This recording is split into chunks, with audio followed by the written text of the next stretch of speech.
How do I find a new job? How can I make a career change? And the biggest question of all, can I really find a career that I love? Hey, my name is Jen Smith, and I believe career success doesn't have to be at the expense of living a radiantly happy and healthy lifestyle. As a former HR leader and recruiter turned career coach, I get what companies are looking for when hiring top talent. What that means for you is an unmatched combination of insider knowledge and the best kept secrets about making heart-based career changes and navigating the ups and downs of job searching in today's world of work. Whether you're a recent graduate navigating the job market for the first time or a seasoned professional ready for a career change, this show is for you. So grab your coffee or your kombucha, pull up a seat, and get ready to be challenged and inspired to move beyond your self-doubt and take the right next steps towards landing a career you love. Because you deserve a long, radiantly happy and healthy career. This is the Flourish Careers Podcast.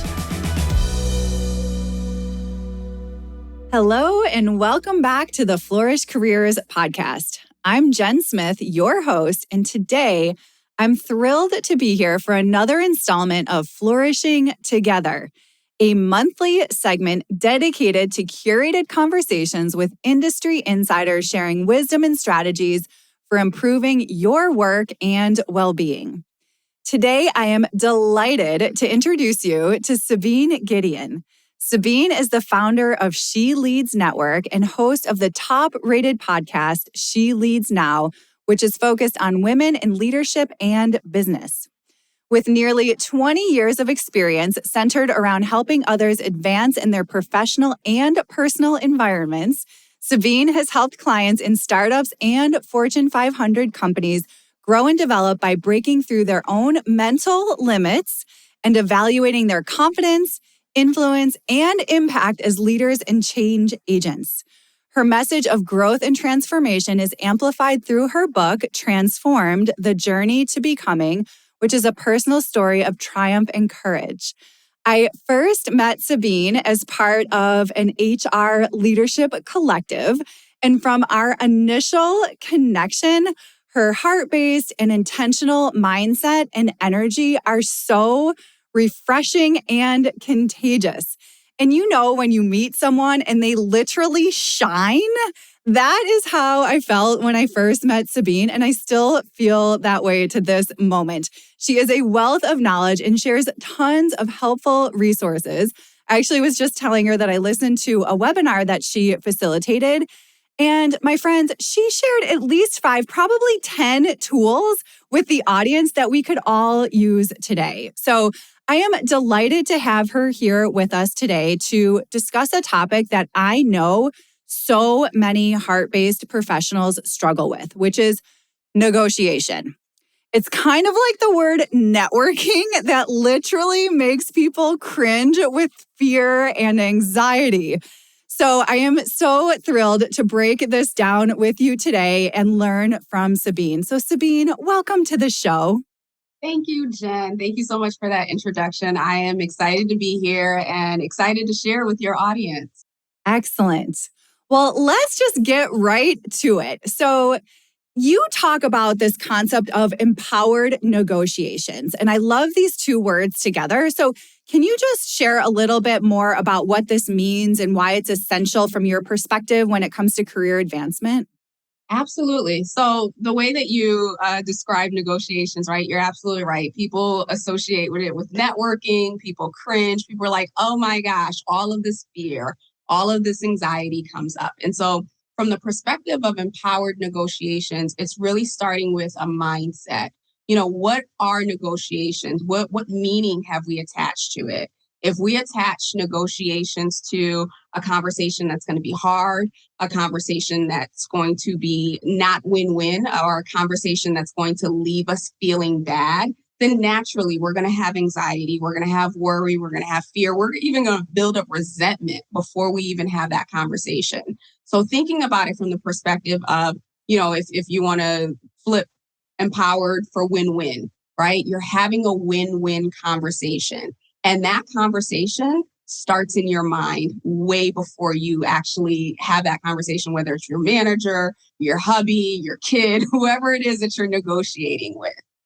That is so impactful when you think about it, because any conversation or anything you approach, I think of job interviews. If you approach the job interview with the anxiety that you're not going to get the job, then guess what?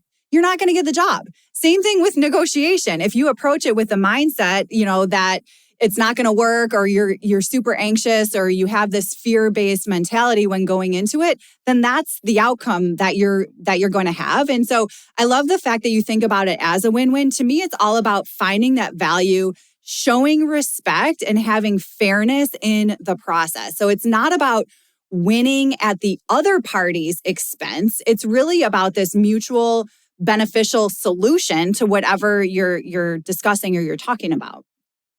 What are some kind of like quick tips about getting yourself in the right mindset for a conversation like that? Yeah, absolutely. Okay, so first and foremost, think about it from this perspective, right? And the statistics vary, whether it's 80, 85, or 90. I always go with 85 because that's nice in the middle, right? So 85% of our success in anything is mindset. Only 15% is actual execution. So if you think about it from the perspective, and there's the Pareto, I think Pareto's law of like 80-20 and whatnot. So think about it from the perspective of before you even walk into the room, or before you send that email, or before you sit down and have that conversation, whatever outcome is going to happen has already happened because you've envisioned it, you've planned for it, you've attached emotion to it. And so that's how you're going to show up in that space. So before a negotiation, right? Like, the rule of law used to be like, you want to practice, like you want to have all your points and ready. Yes, you want to do that. But more important than having your points or having your brag book or having the list of accomplishments, which you should also have those, right? Is that moment of you taking that space of, one, believing that you deserve to be in that room having that conversation. Believing that these things that you've listed out as accomplishments and stuff on your brag book, that they're actually valuable. Believing that you are an asset to this organization, and not from a place of cockiness or arrogance, but more so of, I'm an asset to this organization. And the more I'm able to give to this organization, the more they're going to receive. So that goes back to the win-win mindset. And then the really big piece that we don't really hear talked about as much is the emotion, because essentially our subconscious mind is going to register whatever meaning we give to a situation. So if we're thinking, oh my gosh, negotiations, they're going to say no, they're going to reject me, there's anxiety, there's fear, our subconscious mind is registering fear, danger, danger, danger, danger. And guess what? No matter how prepared you are with your talking points and concessions and everything else, your mind is going to be like, no, we prepared for this. We thought about this. This is dangerous. And so you will sabotage yourself. So when I say add the emotion to it, think about, what would it be like to have that extra, $10,000 or vacation time or whatever it is that you're going to negotiate? And better yet, what is the why? What is the deeper why? Right? Like, do you want the $10,000 just to be able to say, the whole, especially in the entrepreneurship space, 6 figures, I make 6 figures, right? Like, that's like the epitome or the pinnacle, if you will. But is it about bragging rights to be able to say, I make this much money? Or have you taken the time to think, wow, when I make this amount, that's going to give me the opportunity to maybe put my kids in dance class or get them a tutor, right? Thinking about longer term, not just the, yes, here's the money that that might take place during the conversation, but what does that money mean? What will it give you? What feelings will it bring about? How will it change your life? How will it change your family's life? And we're using it in the context of money, but this can be anything, right? This can be time off. This can be, a bigger title, a bigger role, whatever it is that you're negotiating. You want to start embodying the feeling, the emotion, the meaning behind what having this thing is going to mean for you. Because if you just stick at a number or you stick at whatever the outcome is, your mind isn't registering it. It's just like, oh, okay, good. Yeah, that's nice. But you've never had that before. So we're going to stay where we are today. Yes, yes, and yes. So the emotion that's tied with the conversation is so huge. And I talk about energy, but you're right. When you get to the emotion, that's the energy. So it's almost like I loved your example of, putting your child in dance class. So if I got this other $10,000, like even going to the conversation and envisioning your daughter like excelling in dance, I mean, that's going to bring such a different energy and emotion to the conversation versus like, oh, let me just, check a box to check a box, kind of thing. So, so good. And I would encourage anyone that's listening to really get to that why and think about that. Like, think about that why when you're going into these conversations and bring that energy to the conversation. So think about the daughter in dance class. Think about the time or the vacation that you really have been wanting to take, or whatever the motivation behind the why is. Bring that energy to the conversation. So good. Now, Sabine, you talked about obviously mindset is a huge challenge to overcome. What are some other mindset hurdles or even some other just common challenges that folks bring to the table when they're thinking about negotiations? Yeah, it's the rejection, the fear of hearing no.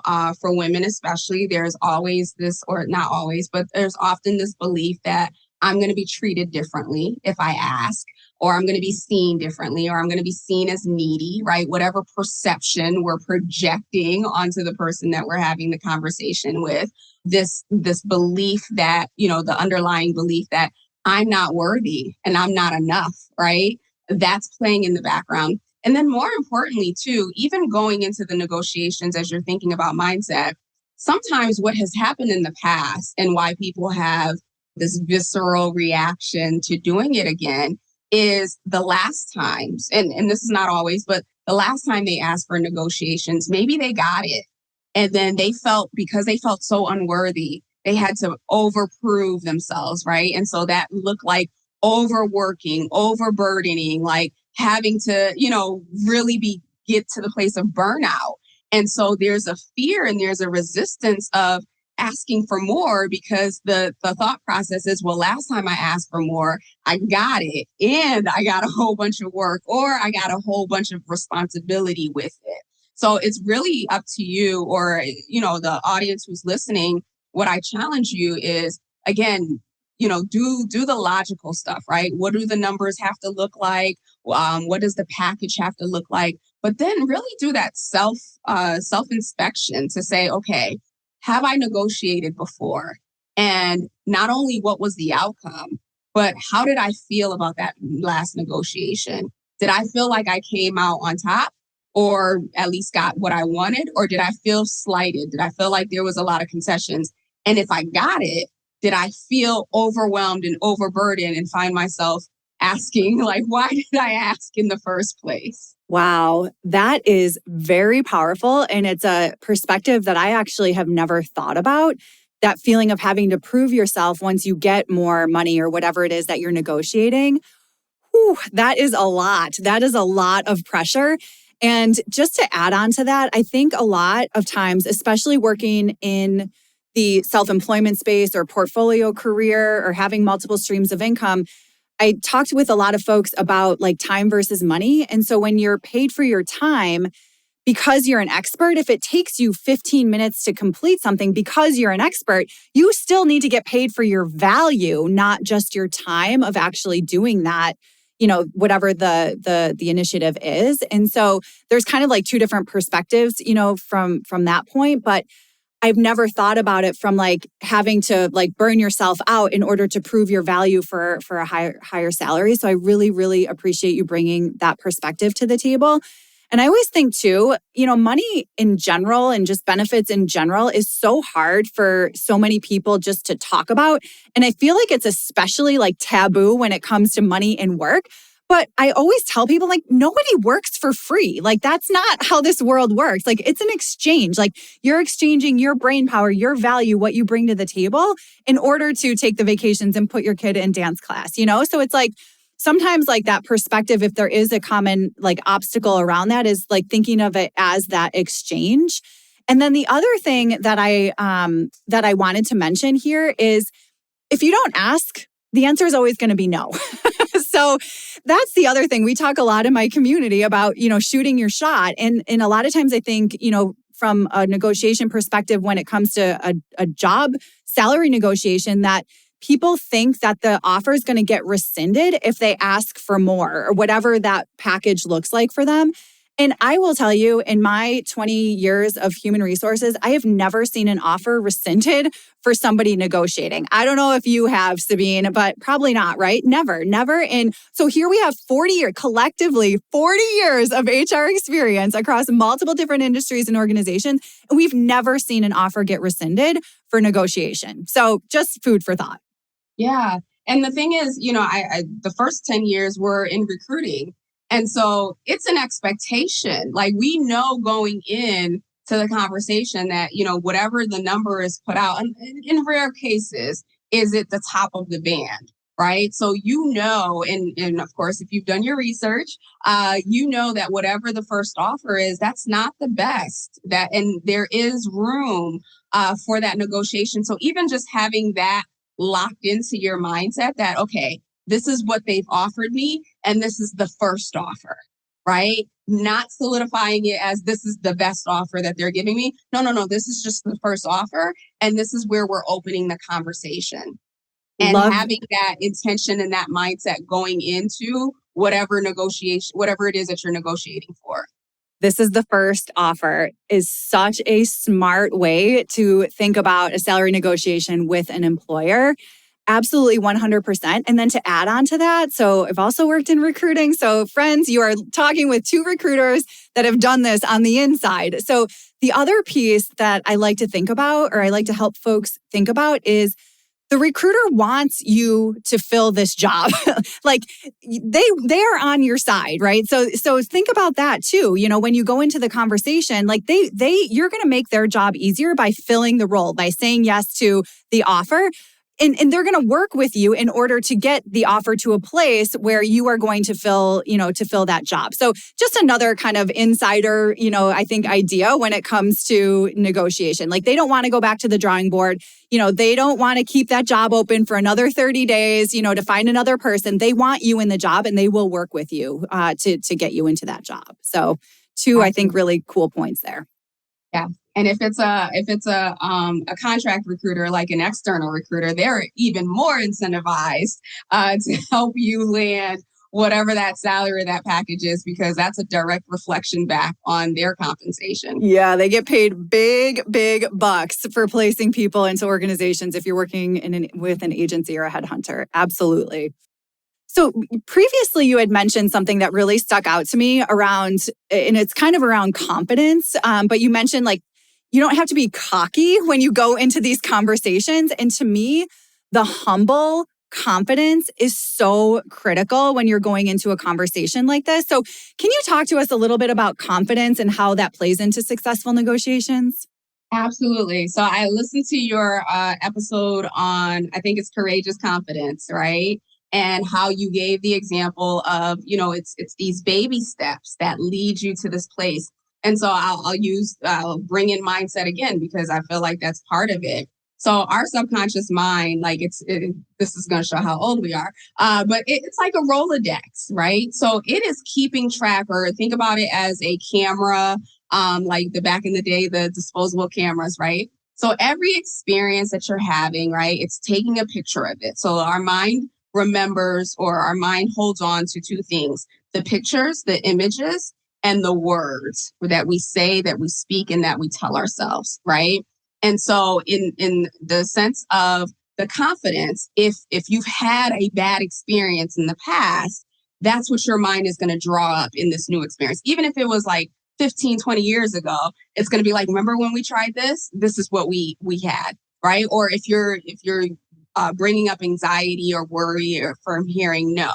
And so I'll give an example of a not so great negotiation that I had. So back early in my career, I had been assigned this new department. This was when I was transitioning into staffing.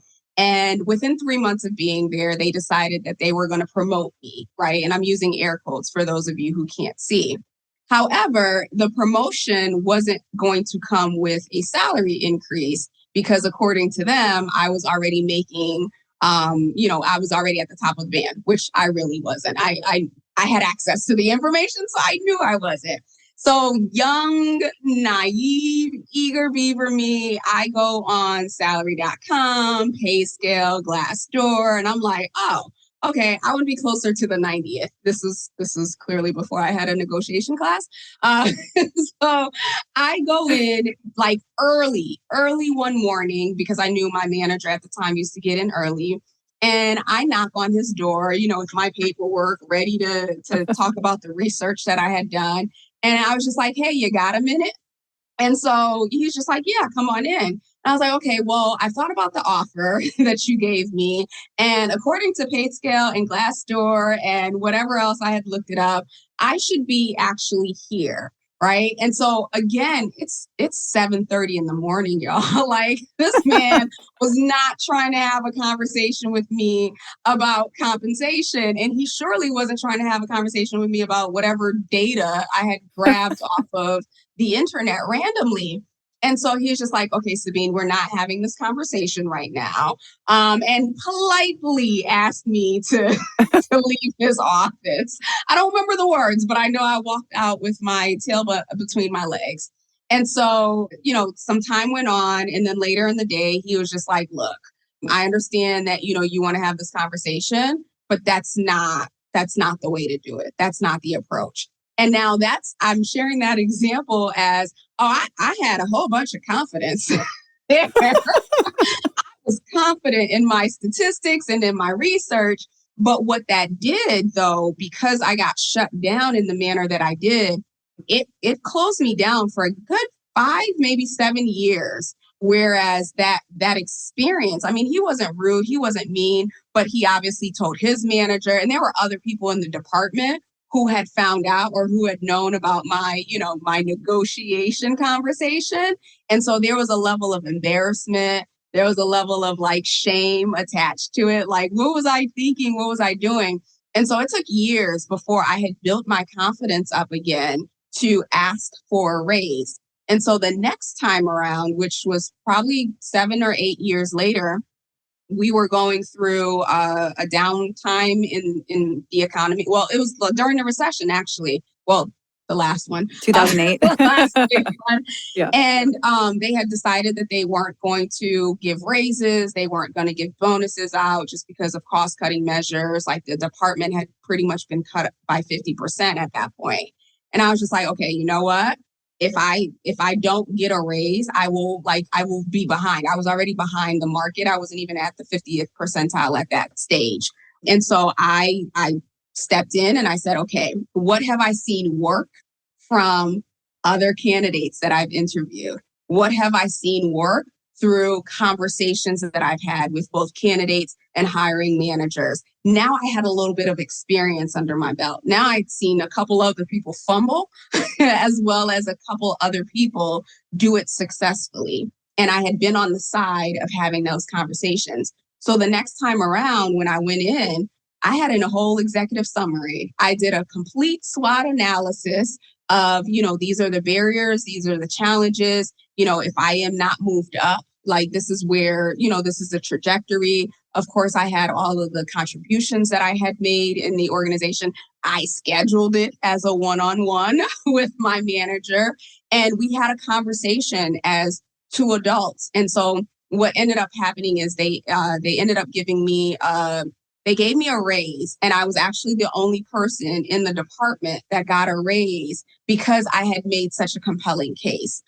So I share that to share that, oftentimes confidence isn't something that we conjure up, right? We don't just wake up one day, oh my gosh, I'm super confident. Sometimes it does take our experiences and kind of seeing what works, what doesn't work, practice, that is huge, and really setting the stage for us to win, for us to be able to have that conversation confidently. If they would have said no when I presented my executive summary, I'd have been okay with it because I knew the environment.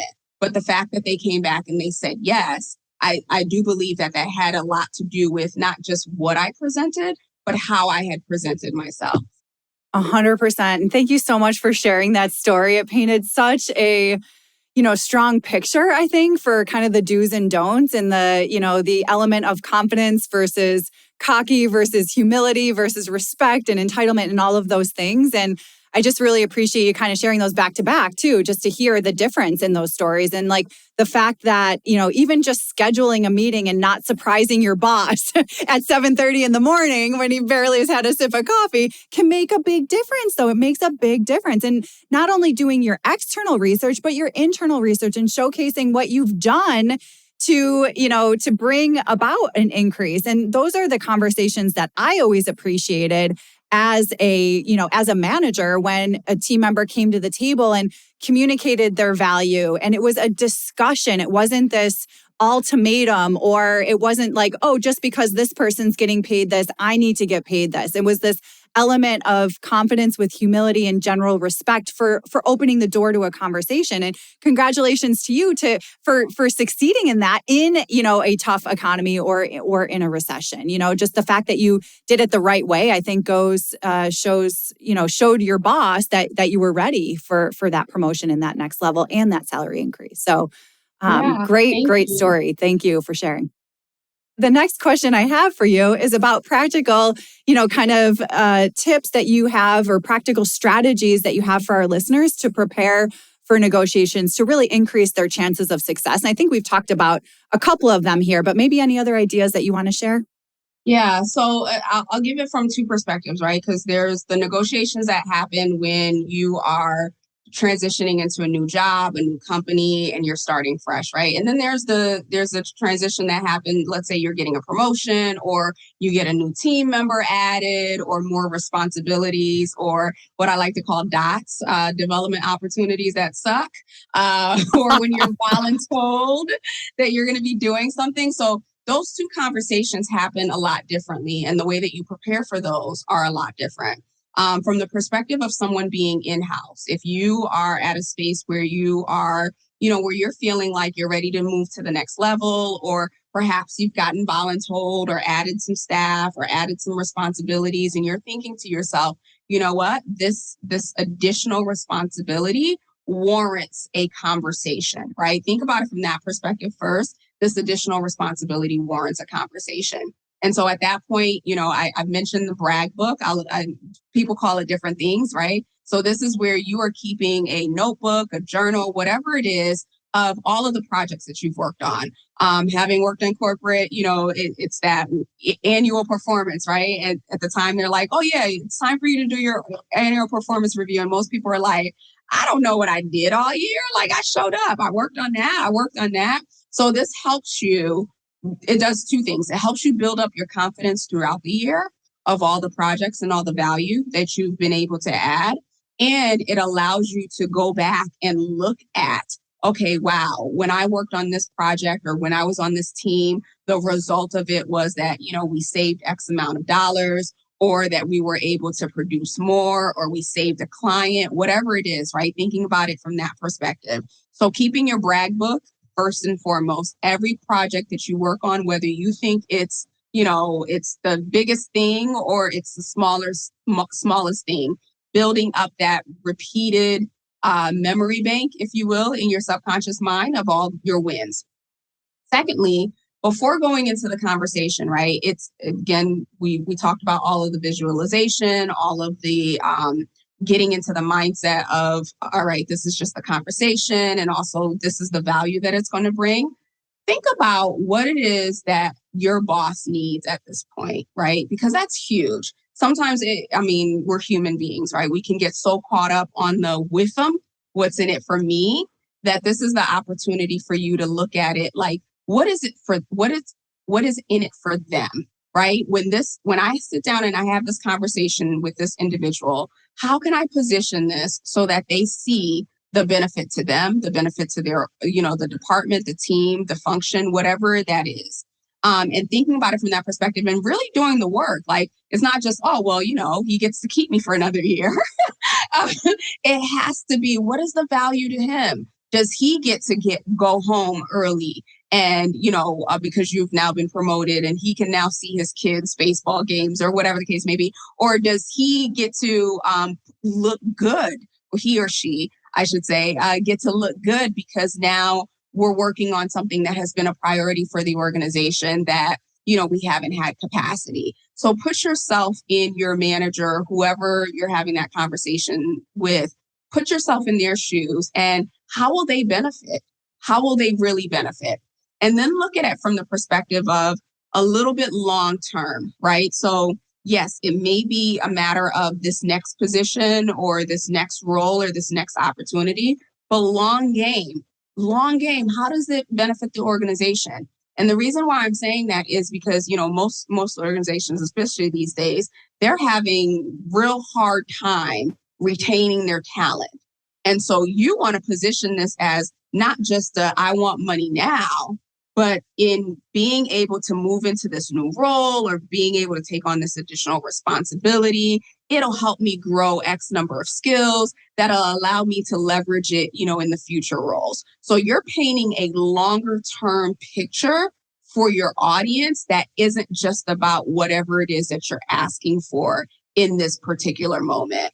And again, depending on the environment, that you're in, that could look a lot different. But you have to think about it that this is a long-term game and then that win-win mindset, right? So that another thing I should say is you should have your non-negotiables, right? So 100%, what is your bare minimum walk-away point?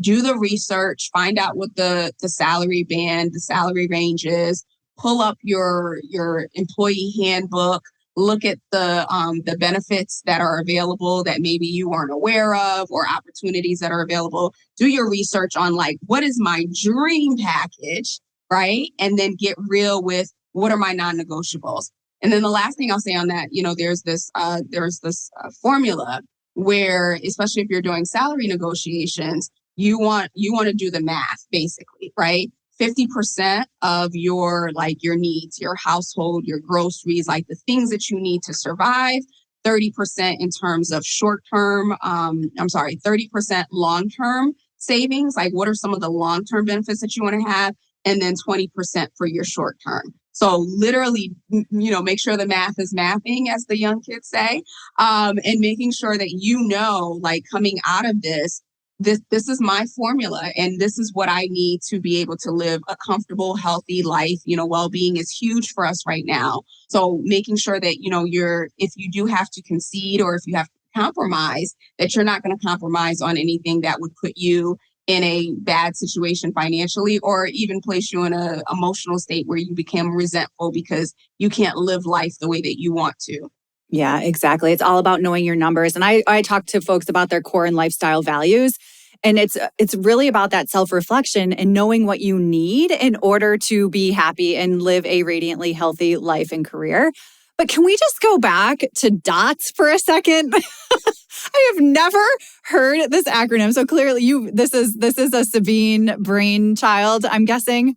I can't take ownership for it. One of my first managers shared it with me because I used to raise my hand for all of the things or whatever. And she would come over. She was like, all right, Sabine, this is a DOTS. And I remember the first time she told me development opportunities that suck. I was just like, okay, I will never, ever forget that. And 20 years later, I have not forgotten that. It is amazing. And we can all relate to that. I've done definitely voluntold activities plenty of times, but the DOTS is taking it to another level and I love it. So thank you for bringing that element along with all this wisdom. So one of the things that came to my mind too, when you were talking about the brag book, is I like to talk to folks even about rituals, like starting your week and starting your day or ending your week or ending your day by creating an I did it list. So closing out the week, or closing out the day with all of the things that you accomplished. Because so many times we just forget, like you were saying, we do our annual performance reviews and we just forget. And so if you get into a rhythm of doing this on a daily or a weekly basis, it also helps you recognize all of the great things that you actually did before you're just jumping into your to-do list for tomorrow or the next week. So I've found that that's a really delightful way to build the brag book for when the time comes for these conversations. So just another little tip to add to this extensive list that Sabine has already shared with us. So thank you so much. Love Now, that. in your expertise and your experience, what are just like a couple common mistakes people make during negotiations? Not doing your research. Again, I mentioned some sites which they're a lot more accurate these days than they were, 15 or however many years ago when people used to leave angry and put in information. But that's a great way to do it in terms of figuring out, what is the salary range for this particular role. And if you're thinking to yourself, I don't know how I'd get that information, if you have an HR business partner that's assigned to your particular group or someone in HR compensation, if they have a center of excellence, you can reach out to that individual and ask them. In a lot of states now, it is a requirement that Pay transparency. that employers, for the pay transparency, that employers share what it is that, whatever the range is, and just understand it's a range. I know the tendency is like, oh, well, I want to be at the top of the range. Think about it this way, and this is HR insider, right? If they bring you at the top of the range, there's nowhere for you to move, right? So you may end up in a situation where, if they do say yes and you're at the top of the range, that means that that's where you're going to be.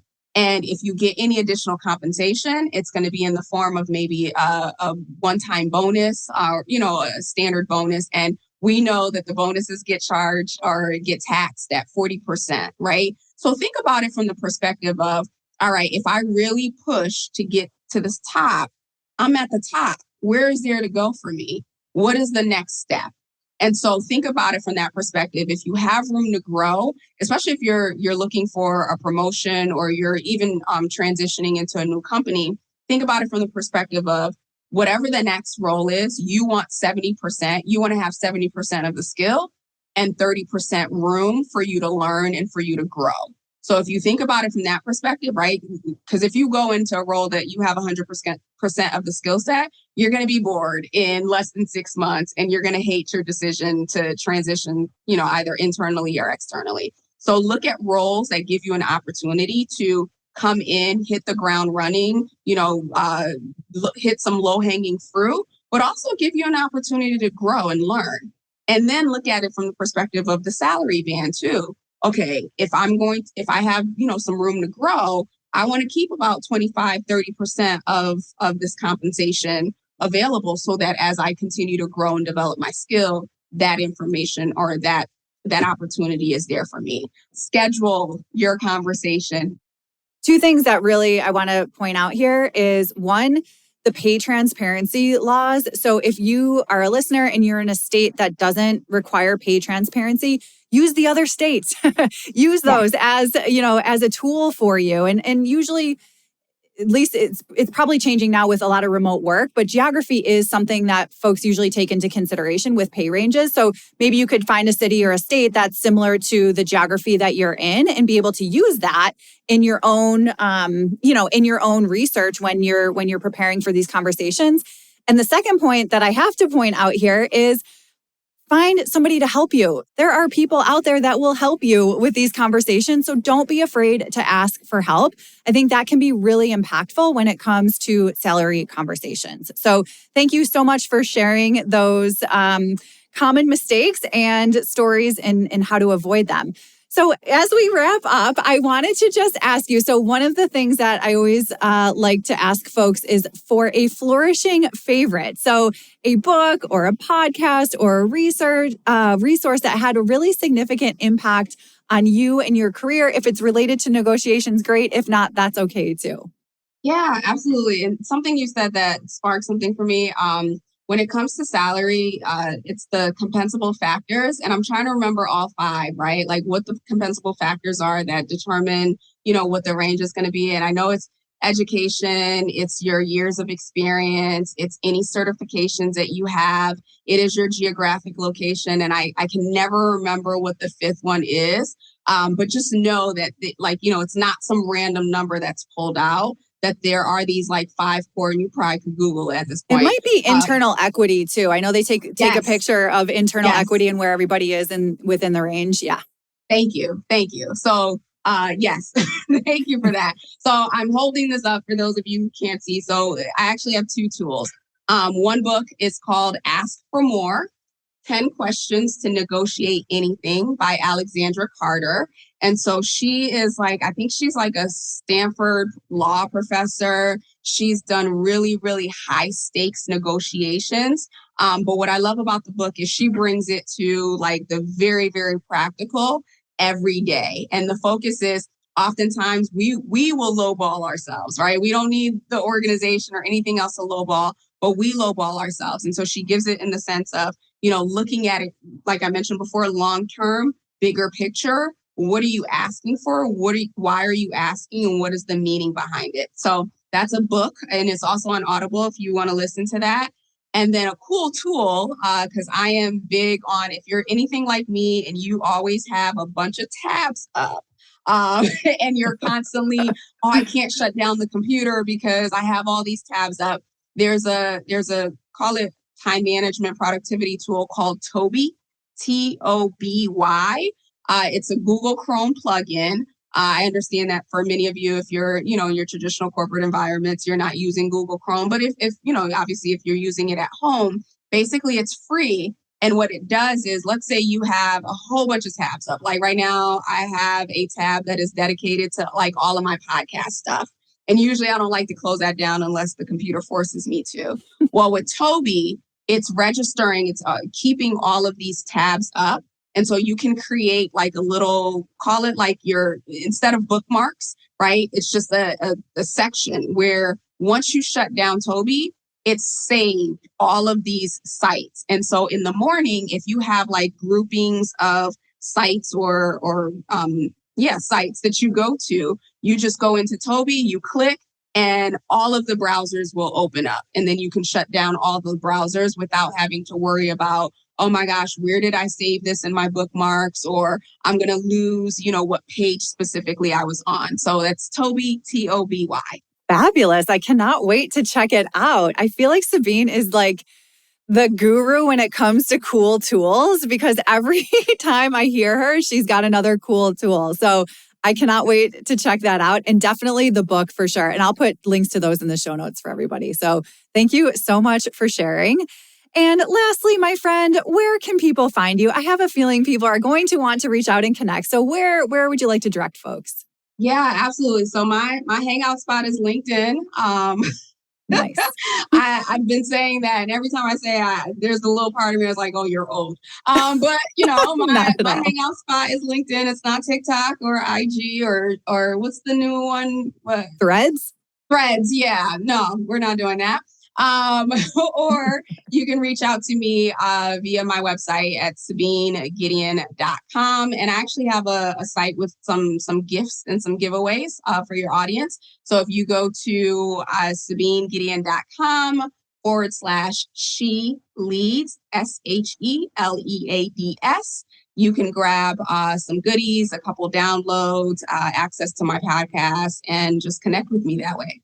Excellent. We will make sure those are all easy access for everybody listening. So in closing, by embracing this heart-based approach to salary negotiations, we can all work on fostering fairness, transparency, confidence, positive mindsets, and mutual respect for our salary discussions. So let's work together to create environments where everyone feels valued and appreciated for their contributions.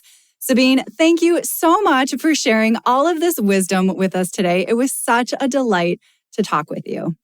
Thank you, Jen. Thank you so much for having me. Absolutely. That's a wrap for today's episode, my friends. As always, you can find the notes from today's episode on the Flourish Careers blog at flourish.careers/blog. Thank you so much for tuning in, and I'll talk to you next time.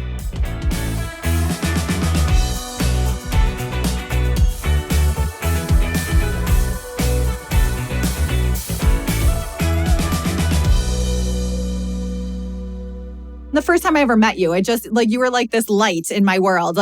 So I just feel like we're totally on the same page with a lot of this work. So thank you. I can't even imagine what those first episodes. As soon as you said that, I was like, oh, trash.